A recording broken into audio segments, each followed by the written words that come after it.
are back with another episode of Sessions with Mary Jane. I am your host, Jordan Freed, and I am in fact fried. It is 2026. We are back. We took a little hiatus for the holidays and dealing with some family stuff.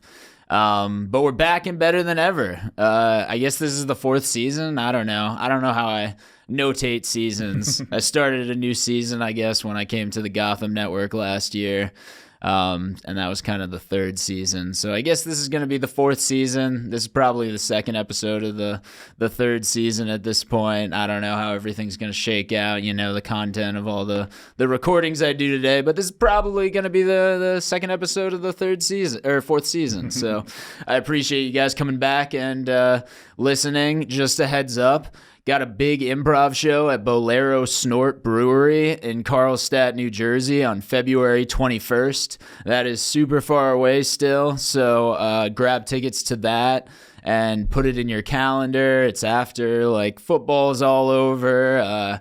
It's in that period, when you're kind of ready to go back out and do normal things. It's after Valentine's Day, so you really don't have any excuses not to go to this show. That's a junk mail improv show with Seance. So that should be a fun show. And Bolero Snort has the best fucking beer. It's so good. They have hard, they have hard butter beer. Amazing. Really tasty. They have the best sours in the entire world. So you guys should check it out. If not for the improv, come for the beer. If you're in North Jersey, it's a great place to see some improv. But without further ado, we will introduce our guest today. He is a comedian. He is a podcaster. And we're going to find out a lot more about him very shortly. But welcome to the show, Jake Lemonade. Hey, man. Yeah, thanks for having me. Good to be here. Yeah, you reached out to come on the podcast, and I was like, cool. Let's chop it up. Yeah, not too bad. We don't really know each other too well. I think maybe we did a show at some point. Yeah, across the wires here. It's New York City. I mean, everyone's always touching base back and forth. Yeah, how long have you been doing comedy for? Well, it's funny you mentioned the improv show. I actually, for a decade, ran some improv stuff down in Florida, where I'm from. And so I did that for a long time, kind of got out of that scene for a while. But I've been doing stand-up now for coming up on 4 years. So nice. It's been a good little jaunt so far. What was the improv scene like in Florida?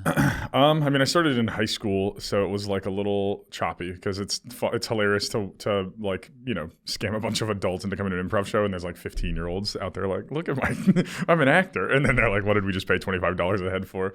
But it was good. I went to USF down in Tampa, and there's a fun scene down there. A lot of politics in the scene down there for sure. What type of politics? There's a lot of back and forth. One of the reasons this is because it's Florida, it's probably pretty polarized. Exactly. College campus, but it's still Florida. There's nothing funnier than a state that's comedy's legal again, and then you're oh, but you guys don't want to talk about sex, politics, religion, the economy or anything, or you get real tight about it. So, and improv is funny too because everyone's already theater's gay, so you have to find the balance there back and forth. But it was fine. We did some improv stuff there. Some of the people in the troops I was with just didn't end up panning out, so ended up just backing away from theater for a while, and then found stand-up in Ohio a few years later after the pandemic.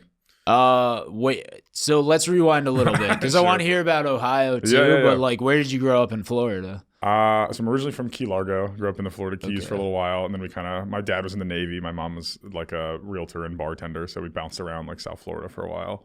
Nice. It was sick. Fort Lauderdale for a little bit, then we moved to Ocala, which is horse country, Central Florida. Wow. So you got all of the Florida. Oh yeah, I'm Florida man, nose to tail. That's how they get you. So I was born on this houseboat in the Keys. Wow. And we lived there for a while before my parents were still scrapping it. And then, just trickled our way up as we, made a little bit more money year in year. We moved from a boat to a shack to a house to, finally upgraded, went to a college dorm and then a frat house. So that's how it goes. Wow. But, Are you, do you feel like Florida, you identify with Florida? You play characters that are Florida man? I would say, yeah, a lot of, I work with Comedy Fight Club, and I'm literally the Florida man of Comedy Fight Club. So I would say whether or not I wanted the moniker to follow me, it did trickle into the rest of my career, yeah. What is some Florida shit that you love? I mean, I'm a scuba diver. I love like diving and stuff. So I'm very much into the old there's a difference, I guess, like depending on where in Florida you're from. If you're from like North Florida, you like guns, you like hunting, you like, Central Florida, you're into like horseback riding and like rodeo shit. And then you get down into the South Florida, like Everglades, or in like airboat territory, snorkeling, scuba diving, like that kind of stuff. So I definitely identify with that side more than the like blam side of Florida. So yeah, we just shoot at each other in South Florida. Yeah. The Everglades is kind of crazy. Oh yeah, man. Did you dabble in the Everglades? Like what even is the Everglades? Well, I mean, like a lot of high school and like middle school trips, they'll be like, they're going to take the kids out into the swamps. And so a lot of your like, moments in life as like a middle schooler or whatever will be you and like 20 dudes like trapped in a cabin in the Everglades. And you have to like, you wake up and then there's like a snake in your bed or whatever. Or there's like alligators and shit crawling around. So it's always fun. A little scrappy out there in the wilderness. Yeah, I feel like it makes you braver in life. A little bit. If you're out in the woods a lot, you know. I mean, there's this fun, we used to do like armadillo hunting was a big thing for us. We would go, do they taste good? Yeah, you can cook them in the shell. It's like soup. Really? They're not bad, yeah. yeah, they're pretty good, honestly. Yeah, but you take them, and that's honestly, I mean, hunting is a strong word to use for these tiny little creatures, but you like, you get in the back of a pickup truck with a floodlight and you just like zip around a farm, and then when the floodlight hits one of them, you'll see them scampering, and like 30 teenagers will all jump out of the back of a pickup truck and like chase it, try to grab it by the tail before it like runs down its hole. Wow. Bonk it over the head, cook it on a fire. That's wild. So, yeah, I'm like a vegan, but I'm like more into that shit. Okay, yeah, like I'm a vegan unless I kill it with my bare hands. Like if somebody personally kills the animal, like, and like the animal is free up until then. yeah. I mean, it's free range armadillo. We're not doing any in cages armadillo hunting. That's for sure. Because like if you're a human, you could die any day. That's true. You know, like you could get pushed in front of the subway or some shit. Yeah. Like you could fucking just, I don't know, like get into a car accident. You could be on that one plane that goes down every like 10 years. And then you'll get eaten by something else. So it kind of works out. Yeah, exactly. So it's like, I feel like hunting is definitely ethical. I just don't like factory farming and shit. Yeah, I don't like waking up early enough to do the hunting is the battle for me. Oh yeah, you have to go out while they're still sleeping. Yeah, hunting doesn't really co-align with the comedian's like schedule. If I'm getting home from a club at 3 a.m. in Brooklyn, I'm not really like, let me put on my camos and get my duck blind. Yeah. Oh yeah, you'd have to go like upstate to get that good hunting. Yeah, that makes sense. I know that good. That's where I grew up. I was gonna say, the Hudson Valley. Yeah. Nice. My parents were not really gun people. I guess my mom shot some guns in her youth. Like would go on like hunting trips occasionally with her father. But both my parents, like we were not a gun family, and then there's something about Florida and like the post-Bush years. My dad just got so into guns. Yeah, and it's so funny to me. I was talking about this on a different pod, but like I love the people that like they're like, how we have performative subway readers. Yeah, we have performative like gun carriers in Florida that they just like, look at my pistol on my hip. Yeah, you're like, okay, dude, you don't know what you're doing with that thing. They are the buskers of Florida. The people just showing their guns. Like here in New York, it's like a guy with a tote bag reading like A Court of Thorns and Roses is our guy that wears camo in Florida, and you're like, all right, man, you clearly like live in the city. Why are you walking around in fucking orange hats and camo like jerseys? Yeah. Wow. So we've all got our own characters. Yeah, damn. At least your dad was in the Navy. Yeah, he's got that going for him. But. So at least he like is a little bit. I feel like he's probably like Army people are more responsible. They're more responsible with it, but they know what killing is. Like. Yeah. Well, yeah. I mean, my dad never saw an active day of combat, but he loves to be like, I was in the Navy and then played paintball like all over the world for the like 5 years we weren't at war in the history of America. But it's funny, like I feel like, and maybe I'm projecting this, all respect to the military folks out there, but it's so funny that I feel like they're always the ones that like are like, I want to be the good guy with the gun. Like my dad's always like fantasizing about being in a diner. He's like, I hope somebody walks in here and robs this place right now. I'm like, make my fucking day. Yeah, literally. I'm like, I don't. I'm like, I want to finish my fucking short stack of pancakes, dude. My Grand Slam's gonna get cold. And he's like, yeah, today's the day. So I'm like, I don't know. Wow. Not my speed. But yeah, dude, I've only been to like, I guess Woodstock upstate in New York. I haven't spent a lot of time outside. Oh yeah, Woodstock is nice. Yeah. I really fuck with Rosendale, New York. That's kind of up there by like New Paltz and stuff. Those places like rock, like so many hiking trails and like shops that have weird shit. Like, I was gonna say it's got to be a little. It feels like indie, funky, like hippie vibes up to upstate. Am I cueing that right? Or yeah, I like to call it the Woodstock diaspora. Sure. You know, like there were mad people who were at Woodstock. Some of them stayed in the area, like moved into the we're in the Catskills and like New Paltz and like Poughkeepsie, Kingston, like Nice, but like those weird small towns that are just like cut off. Like you just see old ass hippies just walking around, and it's like they're dying breed now. Yeah, they were all just. It's like to have been 20 in 1969. Now you're fucking old. You're really old. One of my favorite aesthetics is the like 80-year-old hippie that's still got like rocking the one dread left and like trying to figure out like how they can wear enough like patchouli oil around to still keep their culture. Yeah, That's it's fun, like there's really like the OGs are kind of dying off. Yeah, like Grateful Dead. Like I know, they're down another member. That's so tough. One of my favorite concerts. I saw them at Riverbend Theater in Kentucky. Like, oh, that's sick. With it was like Jack White or somebody was frontman in for him. Oh, so wow. one of the best concerts I've ever seen. Jack White with the tent. Yeah, Jack White or somebody. I don't remember who it was. I was just shouting for Bob Weir the whole time. He's the man. But yeah, the short shorts. Of course, dude. Yeah. Yeah. The only man I respect in a pair of cargos. But yeah, it's good stuff. Yeah, it's I don't know. Yeah, you got to kind of like reach out and talk to those people. It's like now the World War II people are almost all gone. I know. So it's like the hippies are next, and then it's like we're coming for it. Father Time is coming for us. You can't rush the hands of time, man. But yeah, it is nuts. I know it's fun. I try to always I bartend at the comedy shop in Greenwich Village, and we have a few. Like, oh, word. Okay, cool. Yeah. I was there I don't know, 3 weeks ago. Oh, nice. Yeah, I'm the weekday boy, so you can always catch me Monday through Thursday at the shop. But there's a few like locals that aren't common. They just like come to sit at our bar, and that's why I like the weekday hangs, because it's like you'll get to talk to these like old souls that are like, you know, ladies that worked in the Spring Lounge or not Spring Lounge, Zinc Lounge or something like that, like these real old jazz clubs, and people that are just like, you know, the old bones of the city. And I love getting to like chat with, you know, old filmmakers and stuff that are just like in their like wandering years now. Yeah, so fun to post up with and hear like, you know, regaled tales of like old New York from them. Yeah, no, that shit's funny. I remember like I've been in a relationship for over 7 years now, but when I was in New York City for a few months on a sublet, like I was on Tinder, and I remember there was like this old ass lady who was like messaging me on Tinder. Hell yeah. And I was just like looking through, and you could just tell she was like a club girl in like the 80s and 70s and was at all the disco clubs, and like she still goes out and that stuff. And I was like, that's the best. This is absurd. I don't think we are going to work. I don't think I'm ever going to go on a date with you, but this is kind of funny. That rips. I've been in New York, I guess I'm coming up on 3 years now, and this summer, and the first like 6 months I lived here, me and my buddy would go hang out in the Upper West Side, because I just never seen the inside of like a fancy brownstone before. So they would go hang out at all these wine bars. I was like 25 when I first moved here, and we would go hang out at these wine bars in the Upper West Side and just like talk to old women, and we'd just like rizz them up, and I'd be like, you know, they're all widows and shit, and they just want the attention, and so we drink wine with them all night and go party. They're like 7 years old throwing afters at their brownstones. Yeah. So we get to go hang out with them, and I'm like, this is just a cool house. Like, oh, whatever, I'll rizz up an old lady for an evening if I get to see her, see the inside of this multi-million-dollar home her husband left her or whatever.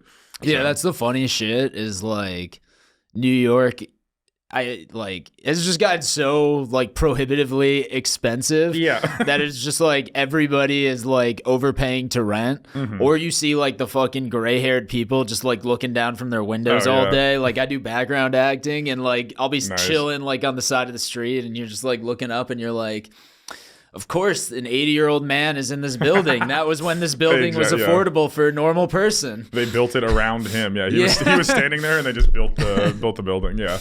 It's so I'm literally like, man, the only way I will ever own property in New York City is if I'm in the will of one of these ladies. Oh yeah. It's like what's the guy's name from the Grand Budapest Hotel? Oh, yeah. Like Ralph Fiennes. It's like you have to fuck all these old women if you ever want to own property in New York. Yeah. So because I'm not Jewish enough to get inheritance from this place. So Are you Jewish?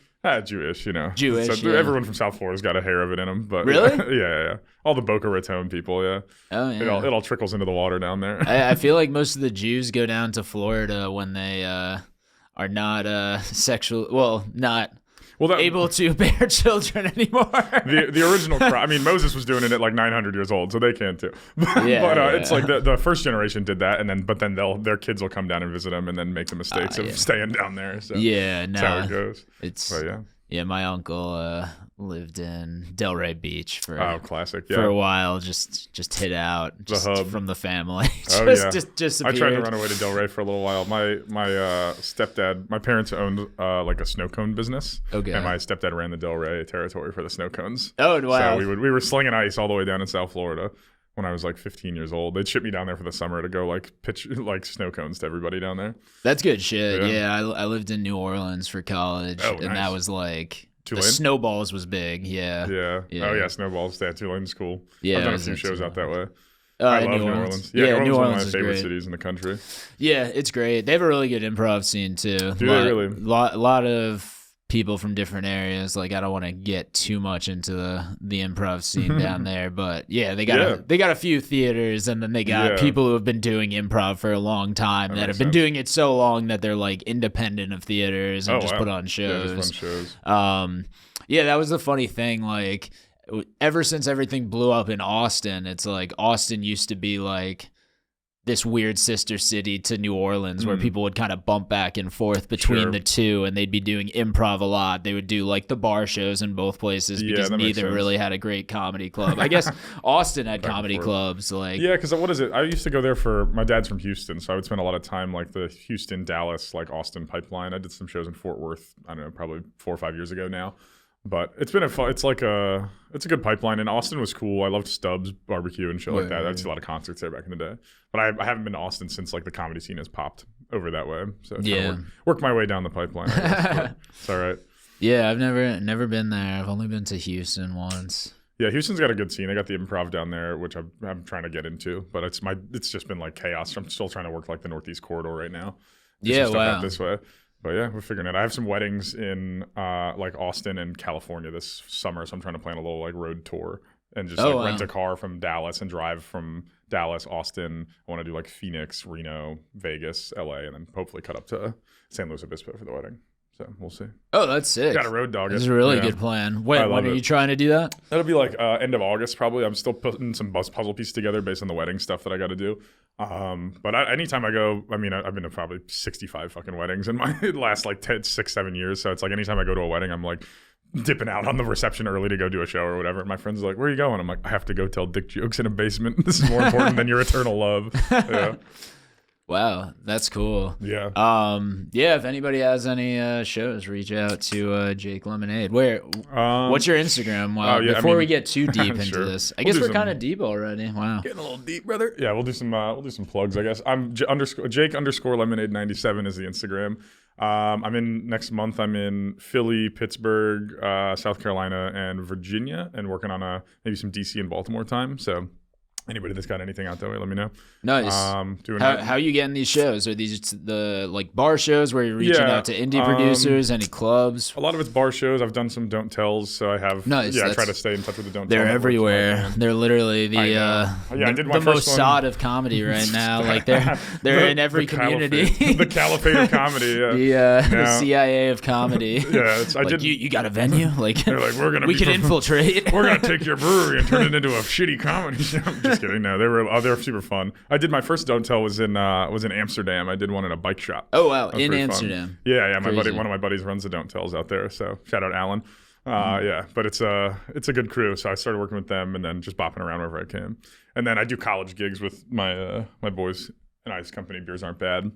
Oh, what's that? Yeah, it's we run like comedy alcohol education shows. So we work with like a lot of frats around the country and go pop in and do like they have required insurance like metrics they have to hit for alcohol education and trainings and things for their organizations. So we come in and make it fun for them instead of like just tell them like it's illegal to drink alcohol and you're all gonna die. We come in and give them like an actual like meaningful presentation, but we also have fun with it. I'm a comedian. We have another guy who's like a WWE wrestler that comes in and performs with us. You know, guys that work in all different sorts of fields. Oh, that's come around sick. And do shows with them. So I'm doing like shows at Villanova, with Virginia Tech. I've done for the last 4 years, stuff like that. So how long have you been doing that? 4 years? You said? Yeah, I guess 4 years is probably right on the nose with it. I saw them when I was living in Ohio with Miami of Ohio University. and then got in touch with my boy Matt and kicked it off from there. Program's been going well. Wow. Yeah. That's super cool. Yeah, it's been fun. Do you have did you do extra research, or is it literally just like being an adult, alcohol more than college kids? Yeah, I've just gotten blackout way more than you guys have. No. I was in a frat, and then I worked for my like national fraternity for a while, and so that's why I was in Ohio. I've lived in like 40 states doing all that kind of stuff. Wow. So I've traveled around the country doing like advising, and then I also feel like I wasn't like a narc all that time. So I feel like if you just live like a normal life and have some like good, regular human experiences, I'm probably more relatable to an 18 to 21-year-old like college student than, some 55-year-old Dina students who's like, oh, your blood alcohol level. Like I don't drop stats and numbers on these kids. We tell them life stories and teach like, fun, good content about how like, it's better to like drink with your boys than it is to like black out alone in the shower. And everyone's like, I never thought about it like that, dude. That's crazy. And then it's, it's just fun. And then we get to actually like help some students out. So it's good shit. No, that's awesome. Yeah. I remember when I was in high school, I was in driver's ed. Oh, yeah. And we had this guy who like, you could just tell, like, I don't know. He didn't want to be there a little bit. He's like a 500-pound man. And, like, he's giving the driver's ed. And he's, like, telling interesting stories. Like, he definitely had some good tips, like, about driving. Like, he would be like, sometimes when you look at something that makes you alter the wheel. So make sure you're keeping your eyes forward, especially when you're a new driver. Like, make sure you're just focusing on where you're going because you will drive the car where you're looking. Like, stuff like that. Yeah. That's interesting enough. And like, oh, cool. That helps me focus. And it's also just like, he's kind of side saying, don't be a distracted driver. Just look there. But then one time he told this story about how he was in college and he was like studying a lot and didn't have a lot of friends. And then one night he drank an entire bottle of vodka and then just woke up on the floor. Yeah. And you're like, now I'm listening. Yeah. And I don't even remember the point of the story. Like, he just told us that he got blackout drunk one day and was just like, I don't know. Was he trying to say he's cool? Was he trying to say, I think maybe he was saying, like, hello, fellow kids. I drink.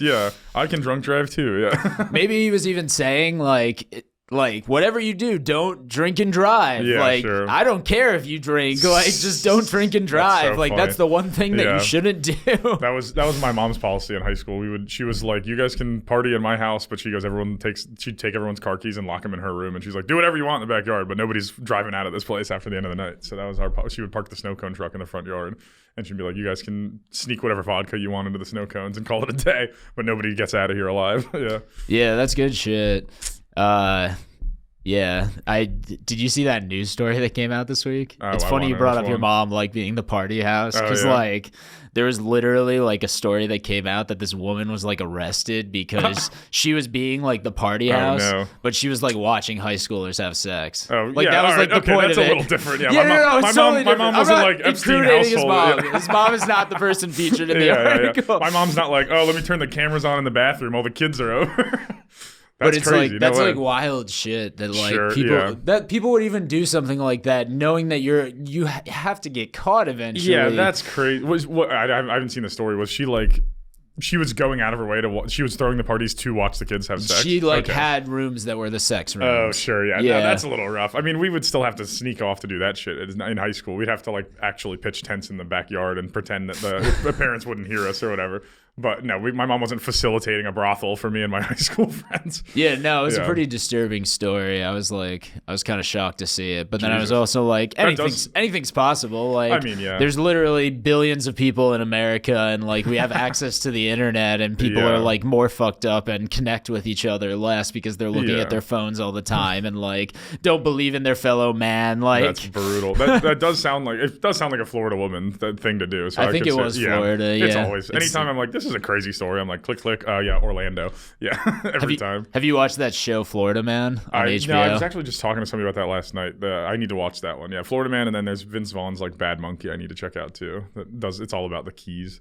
I have not seen Bad Monkey, but like Florida Man is so good. Is it? Yeah, they just get amazing people to tell stories, and you're just like, this person definitely responded to a Craigslist ad. Yeah. Like, dude. every single person, you're just like, how did they find this person? They were probably like, want $500 to tell this story. Exactly, yeah. And then they get like famous actors to recreate it. Yeah. It's one of the coolest, like, I feel like, because we're comedians, so we're always looking for shows like that are just like talk to camera shows that it's like, oh, it's the content of your words. And like they used to have so many of those shows with like Guy Code, Girl Code, like 1,000 Ways to Die, anything like that. Yeah, this is just our generation Spike TV.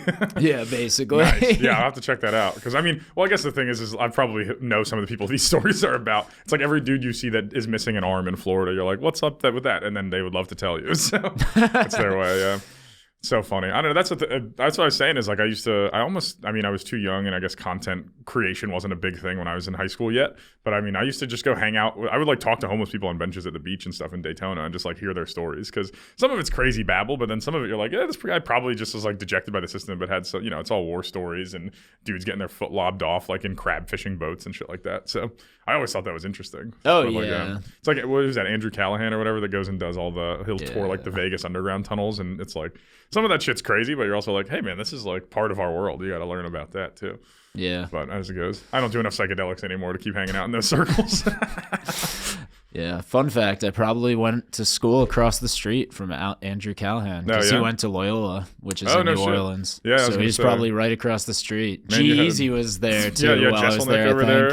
I think Norman was down there too. Jeselnik came there, but he was like way before me, because he is older than me a little bit. He's a Tulane boy, I think. Yeah. Yeah, he was. Sam Morrill, who shoots here, I think he's. Oh, was he too? Tulane too. Yeah, to the Tulane pipeline. Yeah, I had Tosh in Orlando, but he's a little older than me. Yeah. So yeah, and then I had Hulk Hogan in Tampa. Well, Tosh and Jeselnik were kind of like same era, same like kind of vibe. Yeah. We shout out Jared Waters though. We got Jared Waters. He's a Tampa boy. Oh, nice. Yeah. Hell yeah. He's another Florida man in our circuit. Drunk History? Is that it? No, he's a Broadway comic and stuff. But yeah, he runs around. Nice. He's the man though. He's so funny. He wears that camo vest, but less performatively, more as a performer.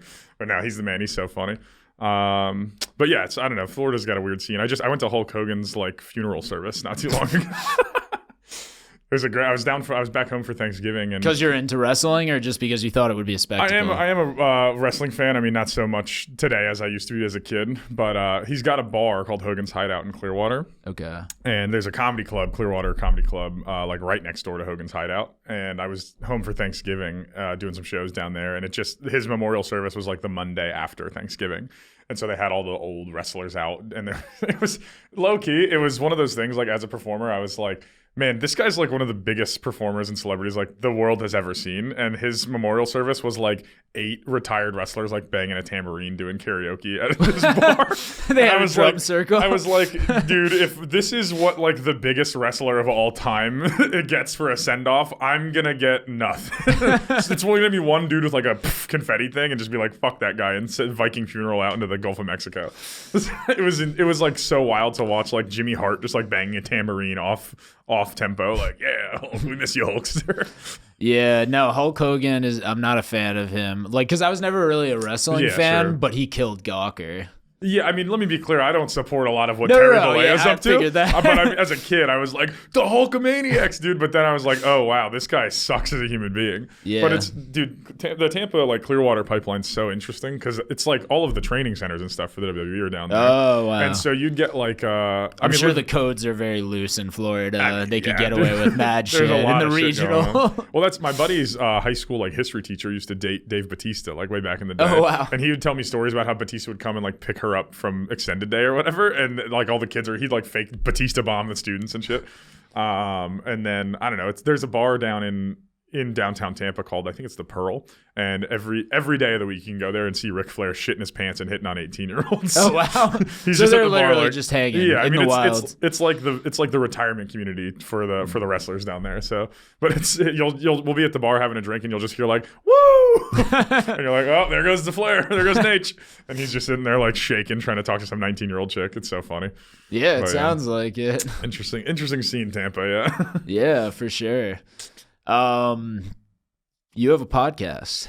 I do, yeah. We run a little pod down in What is the podcast?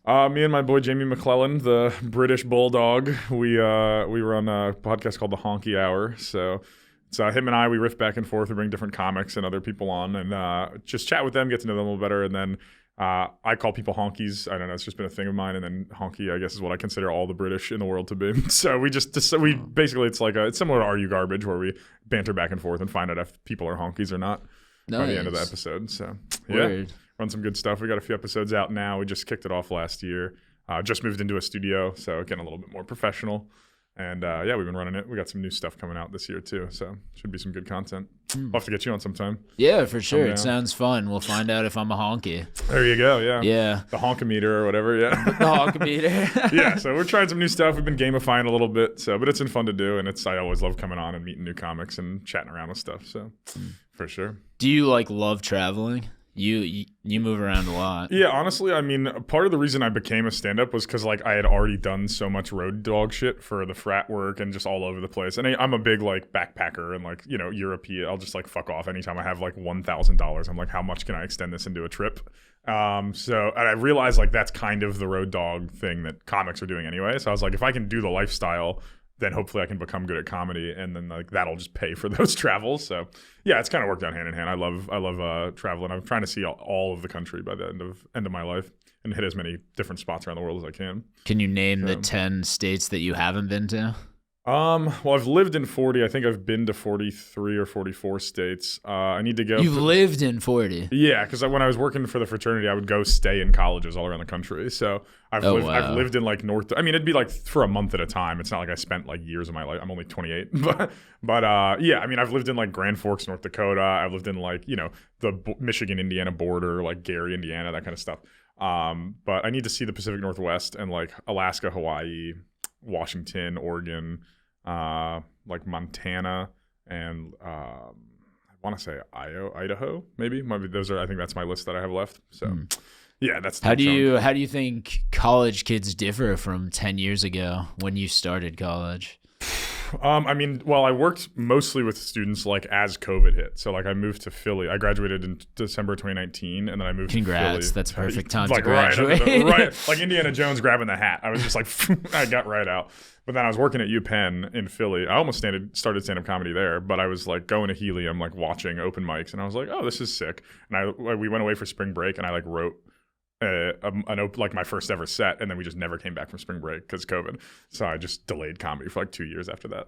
But yeah, I mean, obviously the COVID change wrecked, I think, the college experience. So a lot of the reason they kept me working for the fraternities and stuff back then is because it was my job to help adapt students to how do you still have some semblance of a normal student life during COVID. Well, so many kids went to college and never get fucking bombed during that, or was it oh yeah, you guys can't go out and be around people except when you go to the frat house? Yeah. Was it that situation? I mean, we saw an increase in recruitment number because not that everyone was following all of the COVID policies during this time, but a lot of my job was teaching people how to go how do you interact in a safe way, but also not just sit at your computer all day. So frats actually saw a bump in recruitment numbers during COVID because it was the only thing that was community at all for students. So it's imagine graduating high school online and then going to college and never going to campus. It's yeah, frats must be booming now because of that. A lot of people came back. I mean,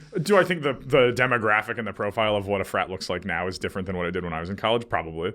But just the fact that it's the only community kids were finding at all during the early 2020s. So then so you'd go to half the kids I was working with at Penn, as sophomores, got auto-graduated and moved into the medical field. If you were a pre-med student, you were a doctor, immediately, because they were just we have a lot of bodies in the hospital. So they were just fuck it, figure it out. Oh, wow. And they just auto-graded a bunch of kids, because that's they're oh, they're Ivy Leagues. They probably already know how to do all this. And they were no.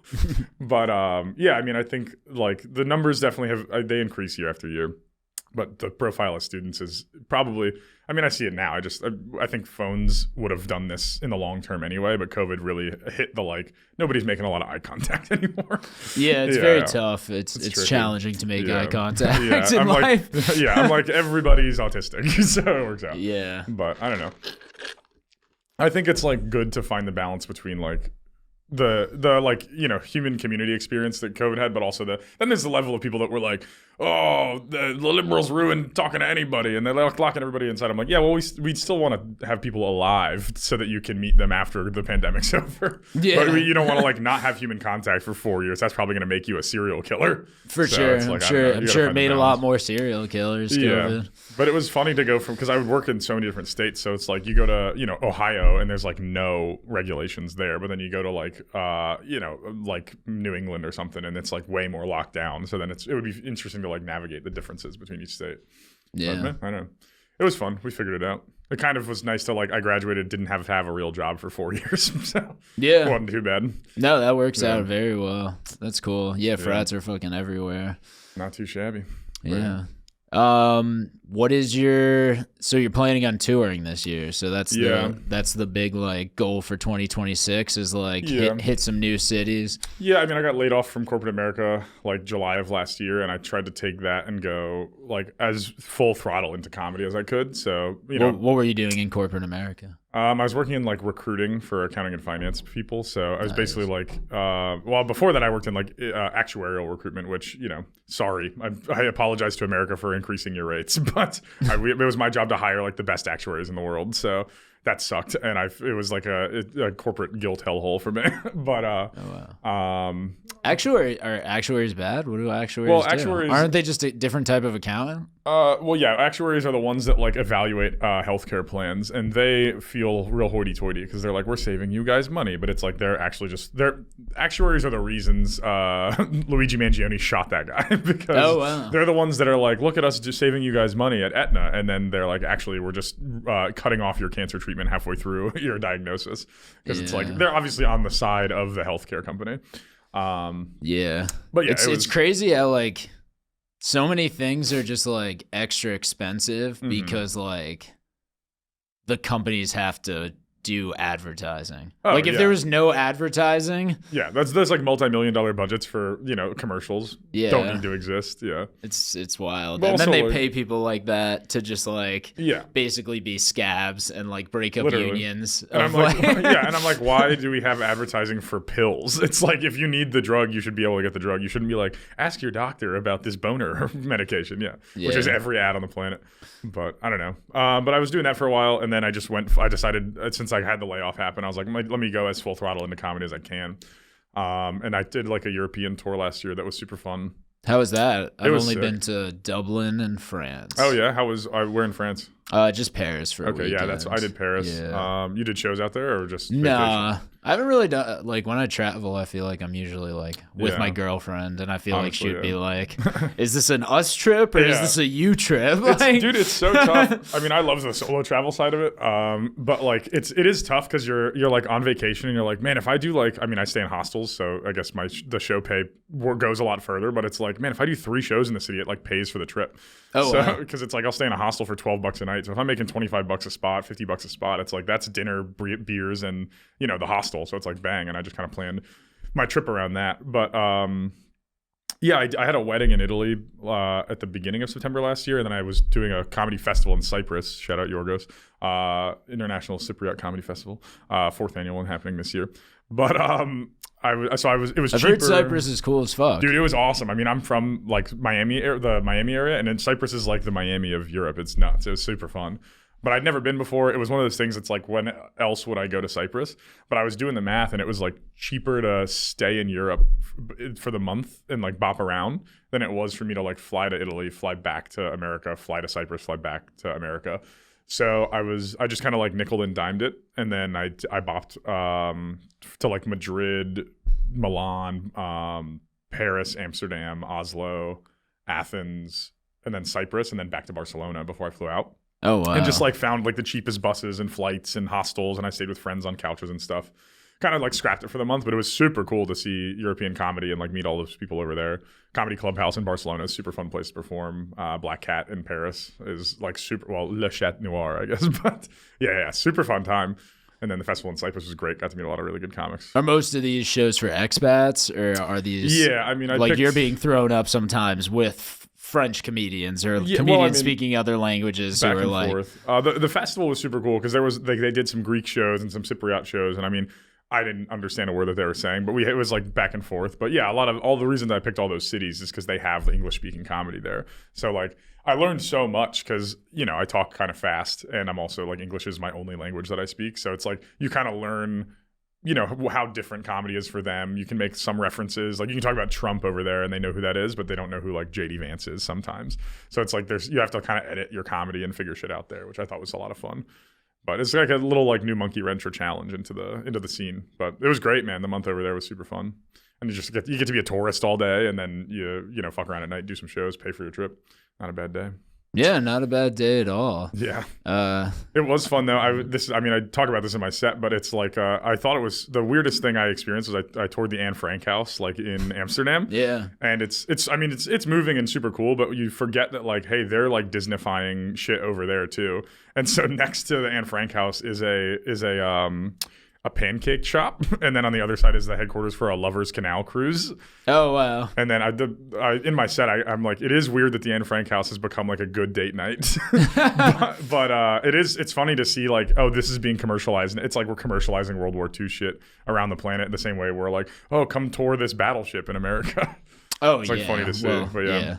New York has slowly commercialized 9/11. Oh yeah, and it's just like I'm sure in 20 years it'll be even more commercialized, and then like as we get further and further away from people being alive that actually remember 9/11, it'll be like when we see it'll just become an abstraction that people are just like, what do you mean like this many people died from oh my god an attack that we still don't conclusively know who did it. Yeah exactly. until I see like the two towers, but they're like the inflatable guys outside of a car lot that are walking around the ground zero. That's when I'll know we're too cooked on the 9/11 stuff. Yeah, when we have a mascot for 9/11, I'll know it's over for like whatever their Mickey Mouse becomes, it'll be done for them. Yeah, like it was rare for us to meet like Holocaust survivors. Yeah, like, maybe you meet one like every 5 years or some shit. Yeah, true. And now we're getting to That's what's so fun because like I mean when I was younger doing improv and stuff, you know, sometimes people would play Hitler in a sketch or whatever, and I remember like anyone younger than my dad's generation would find it funny, and then like my dad's generation and older would be like, Dad, you can't do that, it's too soon, and we're all like, dude, that was like 60 years ago, like we don't even know. Yeah, so it's like funny the difference, like what that'll be for our generations and stuff. Oh yeah, I'm sure Trump stuff, like once it's all said and done, I feel like well, I mean, he'll be the dictator for the rest of the time, so it won't ever be all said and done, I guess. But yeah. Oh yeah, but once he's dead, I feel like people will just be like, don't talk about that. Like that's just something we don't talk about. Like it's just over. We're trying to heal America. Like stop bringing him up. Like let it die. There's a new cast of characters. Like we don't need it. Like probably like definitely the most polarizing politician of my lifetime. I know. I'd say. I saw a tweet today, and somebody was like, "Man, Green Day really wasted American Idiot on George W. Bush," because it's like, yeah, I mean, what the hell were we thinking this was going to lead to? Still bangs. I mean, yeah, bangs. I mean, you know, who thought the Canadians? That's the first and last time the Canadians ever cooked our ass. But yeah, that's how it goes. Damn, yeah, I know, it's nuts. Well, we're getting to the sad time where we got to wrap up. That's how it goes, man. It's been fun. We're on a tight schedule. Yeah. You know, though, you're a podcaster, you're on the circuit. Comedian. You got to keep to your time and stuff like that. Yeah, don't want to blow the light. But what do you want to tell the folks at home? Dude. You could just address the audience and just. Camera 3 right here. Yeah, what's up? I think, best way to stay in touch, or if you like what I've said here, Jake_Lemonade97 on Instagram. That's all my socials. I post on TikTok, Threads, Twitter, all that kind of stuff if you want to follow me. Just pay attention to my stories. I've got this will have already happened by now, but I run shows at the Comedy Shop, and I'm bartending there all the time. So come through. You'll always see me there. That's home club right now. And then, catch me on the road. If you want to come see me in your city, I'm trying to come out to Minneapolis, trying to come back out to LA. Texas and all that kind of stuff too. So happy to see you guys across the country.